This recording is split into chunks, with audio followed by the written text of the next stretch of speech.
Olá, faz dias já que eu não gravo, tô com saudade. Minha intenção é sempre colocar um vídeo por dia, mas eu furei de ontem para hoje. Se você está acompanhando diariamente e já viu até o último vídeo, eu te peço desculpas pelo furo de hoje. Já já eu publico esse vídeo aqui. Hoje nós vamos continuar porque o bicho está pegando lá na Tchecoslováquia. Nós estamos em... Bom, para quem está chegando por este vídeo, eu sou Raquel, estou lendo esse livro Diário de Berlim, do William Schiller. Nós estamos fazendo uma viagem pela Europa de 1934 até 1941. E hoje nós estamos em 26 de setembro de 1938. Daqui eu sigo, esse vai ser um período bem forte. E William Schiller escreve de Berlim, no dia 26 de setembro. Até que, enfim, Hitler pôs as cartas na mesa. Gritando e bufando, no maior estado de agitação em que já o vi, declarou esta noite, no discurso do Sportspalast, que anexará a sua Sudetolândia no dia 1º de outubro, sábado próximo, uma vez que hoje é domingo. Se Benes não concordar com a cessão daquela área, ele, Hitler, irá à guerra naquele dia. Assistência curiosa, a dos 15.000 Bonzen do partido no grande salão. Todos aplaudiram as suas palavras com o entusiasmo habitual. Entretanto, não notei nenhuma febre pela guerra. A multidão estava de bom humor, como se não tivesse compreendido o significado das suas palavras. O grande homem estava mais venenoso que nunca, insultando pessoalmente o presidente Benes. Por 2 vezes seguidas, Hitler berrou que esta é, de forma absoluta, a sua última exigência territorial na Europa.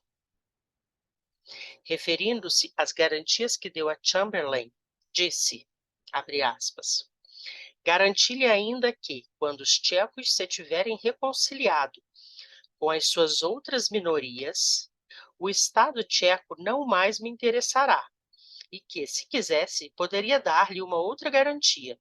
Não queremos nenhum tcheco conosco. Fecha aspas.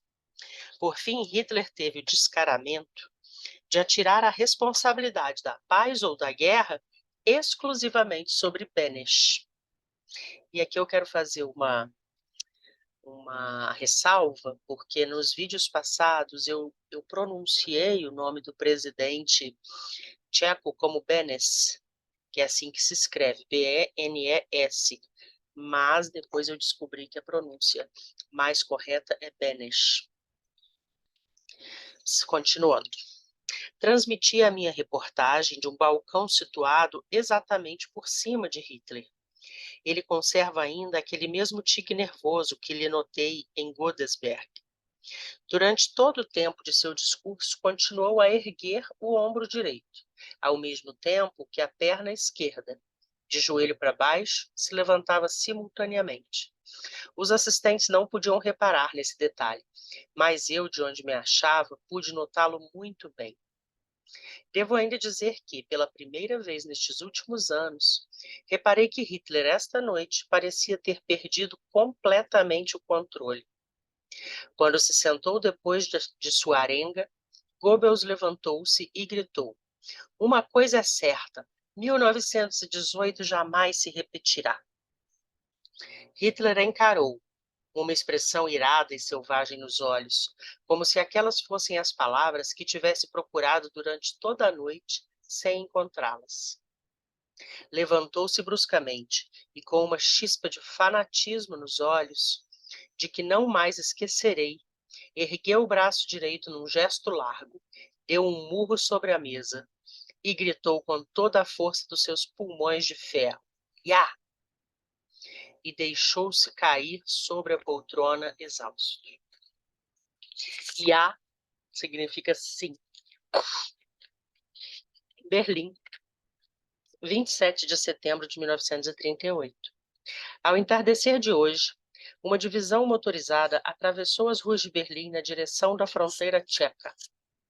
Dirigi-me para a esquina da Unter den Linden, onde a coluna fazia a volta para descer a Wilhelmstrasse, esperando poder observar uma formidável demonstração. Vieram-me à memória as cenas que havia lido dos dias de 1914, quando as multidões ululantes que se acotovelavam nessas mesmas ruas atiravam flores sobre os soldados que passavam, e as moças corriam a beijá-los. Indiscutivelmente, a hora foi escolhida para apanhar os berlinenses ao saírem dos seus escritórios, depois de um dia de trabalho. Mas todos eles mergulhavam pela entrada do metrô, recusando-se a olhar aquele espetáculo, enquanto as poucas pessoas que pararam na mesma esquina em que eu me achava permaneceram ali silenciosas, incapazes de encontrar uma palavra de aplauso para a flor da sua juventude que partia para a gloriosa guerra. Foi a mais eloquente demonstração antibélica que eu já presenciei. Disse que Hitler está furioso. Ainda não me achava ali há muito tempo quando um policial subiu a Wilhelmstrasse, vindo dos lados da chancelaria, e gritou aos poucos que ali se achavam que o Führer estava no balcão, passando em revista as tropas que desfilavam. Poucos foram os que se mexeram. Desci a rua para ver o que se passava. Hitler estava lá e não havia sequer 200 pessoas na rua ou na grande área da Wilhelmsplatz. Hitler parecia alegre. Pouco a pouco, foi se enfurecendo, até que saiu do balcão e deixou que suas tropas desfilassem sem olhá-las. O que vi esta noite quase fez renascer uma ligeira esperança no povo alemão. Estão todos contra a guerra. Tess e a garotinha partem hoje de Cherburgo para os Estados Unidos, numa viagem que devia ter sido feita há vários meses. Falando comigo ontem à noite pelo telefone, anunciou-me que a França estava mobilizando as suas tropas e que não tinha certeza sobre a sua partida. Entretanto, como não recebi nenhuma notícia sua hoje, suponho que tenha seguido viagem. Berlim, 28 de setembro de 38. Não haverá guerra. Hitler convidou Mussolini, Chamberlain e Daladier para uma conferência a realizar-se amanhã em Munique. Esses três personagens concordarão com o que ele quiser, e Hitler terá a sua Sudetolândia sem guerra, talvez alguns dias depois do prazo que fixou.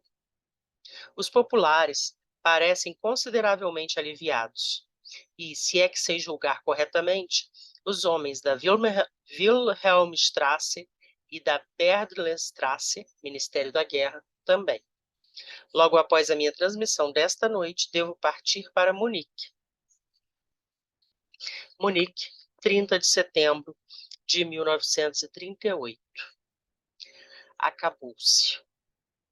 Aos 30 minutos desta madrugada, 30 minutos depois da meia-noite, Hitler, Mussolini, Chamberlain e Daladier assinaram um pacto entregando a Sudetolândia ao Reich. A ocupação alemã deve começar amanhã, sábado, 1º de outubro, devendo estar terminada até o dia 10.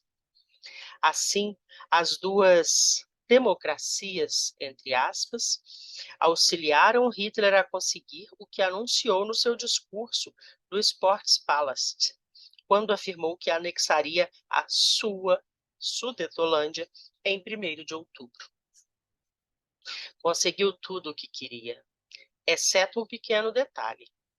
Teve que esperar uns dias mais para esse tudo que quis.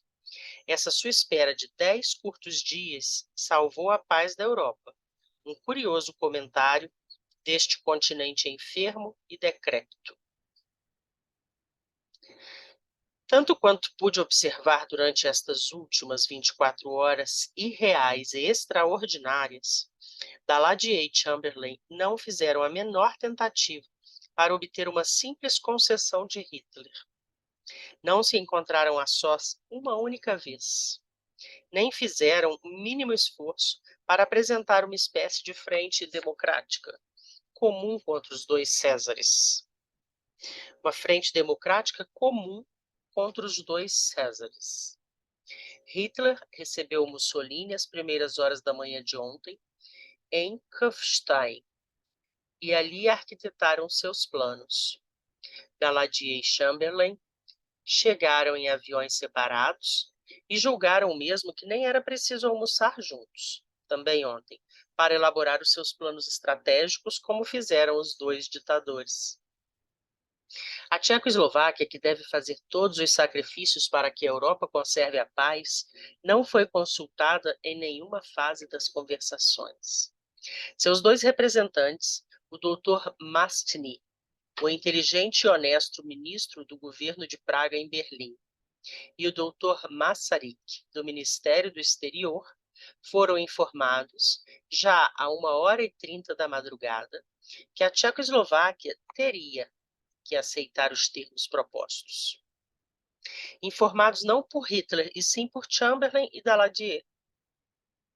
Segundo ouvi dizer, os dois velhos estadistas riram-se de seus protestos. Chamberlain, como uma ave de rapina, os abutres negros que eu vira corvejando sobre os cadáveres dos Parsis em Bombay, parecia especialmente satisfeito ao regressar ao Regina Palace Hotel depois da assinatura do acordo, às primeiras horas de hoje, embora estivesse com ares um pouco sonolentos, agradavelmente sonolentos. Por outro lado, Daladier tinha a aparência de um homem completamente exausto e vencido. Veio ao Regina despedir-se de Chamberlain. Muitos de nós, correspondentes, ficamos à espera de que descesse as escadarias. Alguém perguntou ou começou a perguntar: Monsieur le Président, está satisfeito com a assinatura do acordo? Daladier voltou-se como para dizer alguma coisa, mas estava demasiadamente cansado e acabrunhado para poder falar. Não conseguiu articular uma única palavra e dirigiu-se para a porta calado. Os franceses dizem que ele receia voltar a Paris, crente de que vai ser recebido por uma multidão hostil.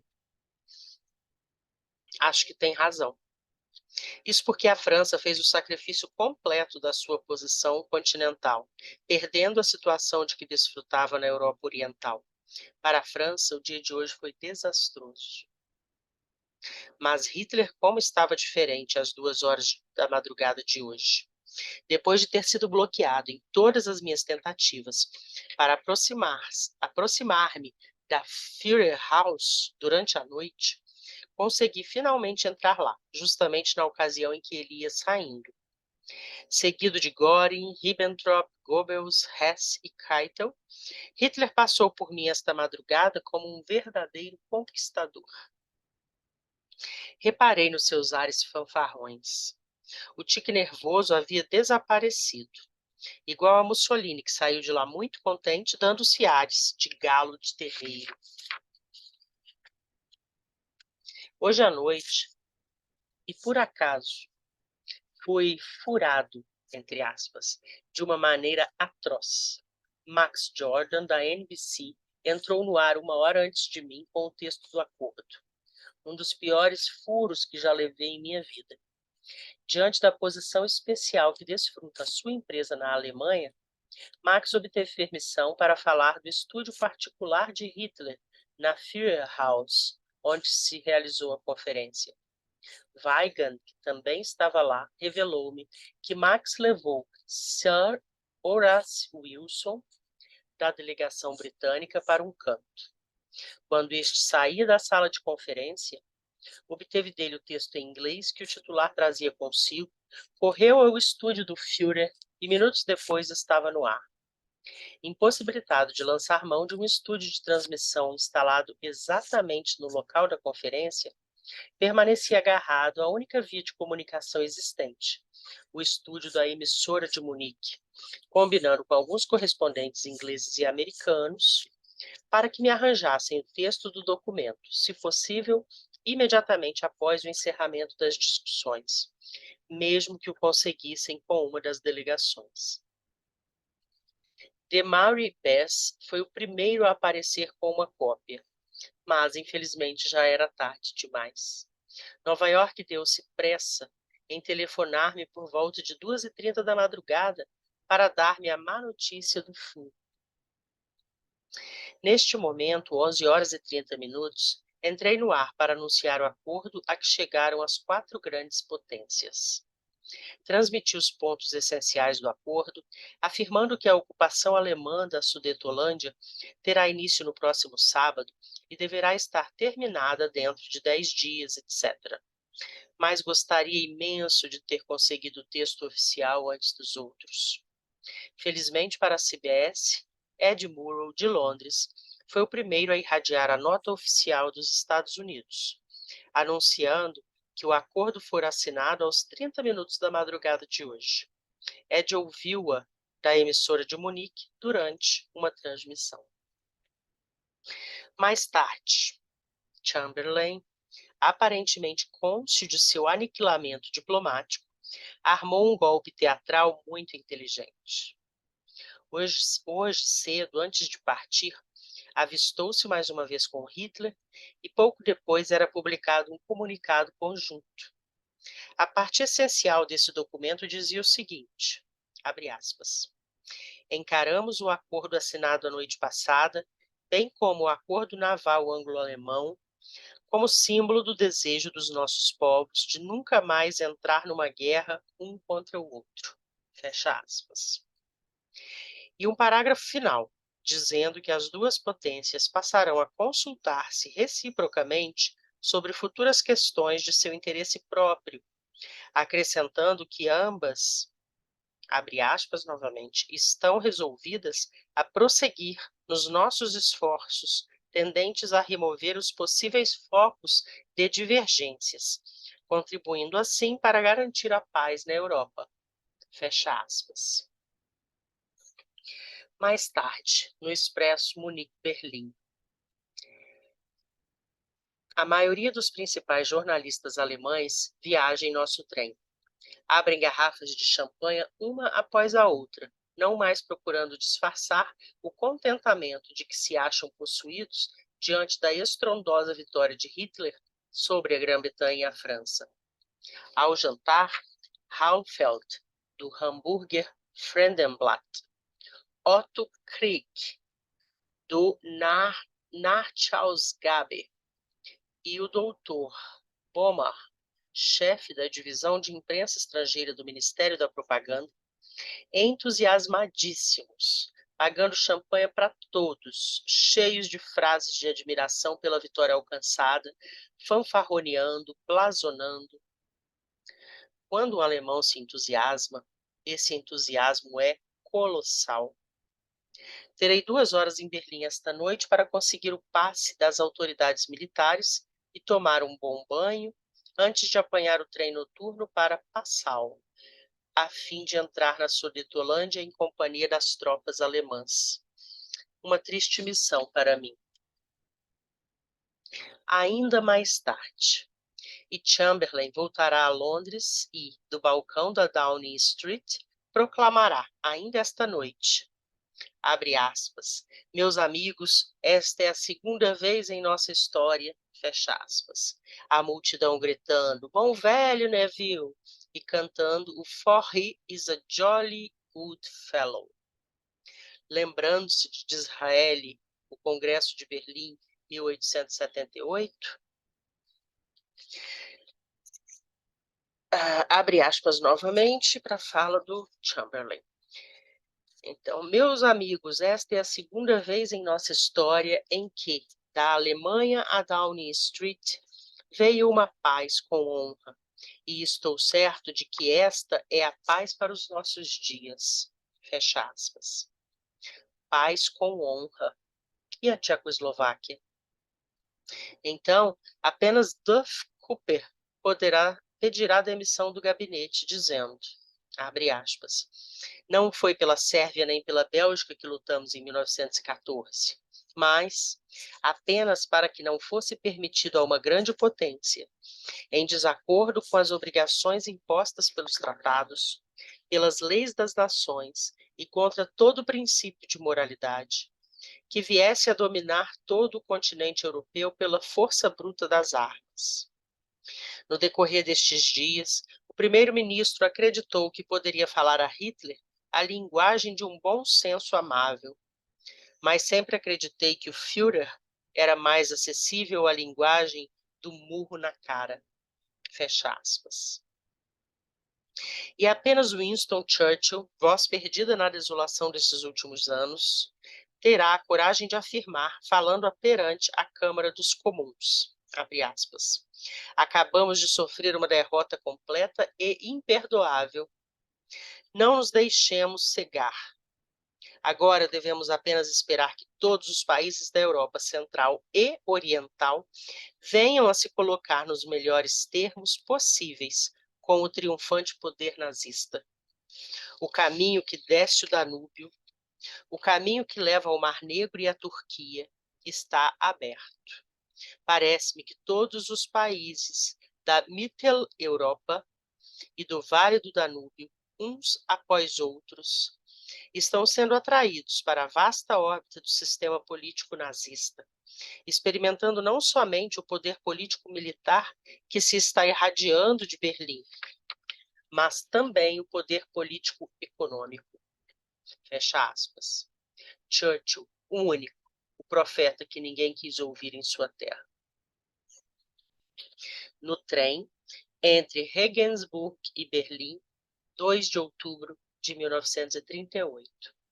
Cheguei a Regensburg pela madrugada de ontem. Segui de ônibus para Passau, às margens do Danúbio, de onde segui viagem de automóvel, em companhia de um major do Estado-Maior alemão, acompanhando as tropas que efetuavam uma marcha de piquenique pela Zona 1 da Sudetolândia, que estavam ocupando. Ontem à noite, sob uma chuva torrencial, voltei a Passau, onde os sensores militares não permitiram que eu fizesse a minha transmissão. O trem para Regensburg chegava apenas à meia-noite. Assim tive tempo de telefonar a minha reportagem para a Press Wireless em Paris para ser lida em Nova York, uma vez que a RRG de Berlim informa que as autoridades militares lançaram um verbo proibição sobre todas as transmissões relativas à ocupação, inclusive pelas próprias emissoras alemãs. Não havia nenhum avião que seguisse para Berlim. Assim, o único remédio foi me valer-me desse trem. Logo que chegar à capital do Reich, farei a minha transmissão desta noite. Mais tarde, em Berlim, os militares ainda não tinham levantado seu verbo.